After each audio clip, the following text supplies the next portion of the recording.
Le secret. Qu'est-ce que tu as caché? What have you hidden? Tu as peur de dire. You are afraid of saying. Tu as honte de dire. You are ashamed. Mais tu as saisi ce secret. And you are sick on. Et ce secret est en train de te ronger. And this secret. Tu ne pourras pas t'épanouir. You cannot be fruitful. Tu ne pourras pas t'épanouir. You cannot be fruitful. Marc 4, 11 dit. Il y a rien de caché qui va rester. Un matin, one morning, ce secret-là va sortir. that secret will get out. Ça va sortir un matin. It will get out. Mais comment ça va sortir? How it will get out? That is the question. That is the question. Comment ça va sortir? How it will get out? The secret. Je vous ai dit, c'est une digression. It is a depression. Dieu vous bénisse ce matin. May God bless you this morning. Alléluia. Si tu es assis sur un secret. If you are sick on secret. Jeune fille, si tu es assise sur un secret, Young girl, if you are sick on secret. il faut venir voir l'homme de Dieu. Come to see the man of God. Tu es baptisé, tu prends la chair. Et tu es assis sur un secret. Tu es dans une prison. Il faut que tu sois libre. Parce que le Fils de Dieu a apparu pour détruire les œuvres du diable. Alléluia. Je ferme la parenthèse de la digression. Que Dieu vous bénisse ce matin. Je disais que mon thème, c'est le secret de la prospérité. Dans le monde, vous allez voir beaucoup de personnes prospèrent. Mais quel est le secret de leur prospérité? C'est là que se situe la question. Quelle est la source de leur prospérité? Quelle est l'origine de leur prospérité? Qu'est-ce qui l'a rendu prospère? Quand vous voyez un garçon de 16 ans s'acheter une voiture que son papa même à la retraite n'a pas économisé ces fonds-là.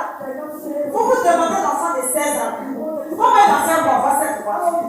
Parce que son papa même, quand il a travaillé, ses économies ne peuvent pas acheter cette voiture. Qu'est-ce qui l'a rendu prospère? Quelle est la source de sa prospérité? Quelqu'un m'entend ce matin? Dieu te bénisse. La prospérité, ce n'est pas seulement la richesse matérielle, mais une vie spirituelle épanouie en Jésus-Christ. C'est pas voiture, c'est pas maison, c'est pas ça seulement. Mais le secret de la prospérité que tu vas avoir ce matin, c'est que tu dis sa source en Jésus-Christ. Quand la Bible déclare, c'est la bénédiction de l'Éternel qui enrichit. Et elle n'est suivie d'aucun chagrin. Mon mari me parlait de quelqu'un qui connaît. Le jeune, arrivé à un moment, jusqu'à ce jour, il voit du temps. Parce qu'il a donné un de ses doigts. Et chaque vendredi, il en blanc. Et il y a des moments qui arrivent pendant un mois, vous ne le voyez pas au dehors. Son doigt est en train de saigner dans la maison. Mais quand il va sortir, il peut ouvrir la Côte d'Ivoire. Vous avez des oreilles pour comprendre quel est le secret de sa prospérité. Donc la prospérité, comme je le disais, ce n'est pas seulement la richesse matérielle, mais une vie spirituelle épanouie en Jésus-Christ. Et des ressources pour faire le bien. Dieu te bénisse ce matin.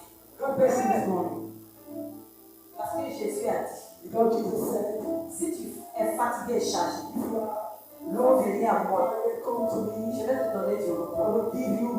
Mais si tu vas ailleurs, oh Jésus peut trouver du repos. Ce qui semble être un repos sera un cauchemar pour toi.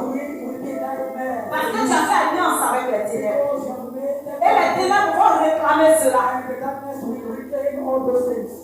Que le Seigneur t'engage.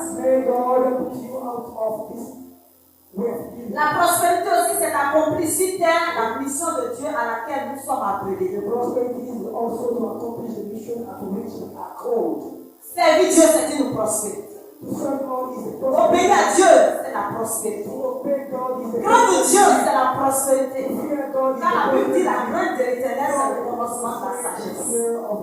Si tu es sage, ce qui est un don de l'esprit, la sagesse donc, tu ne vas pas faire alliance avec les ténèbres pour être prospère. La prospérité, c'est aussi être en bonne santé.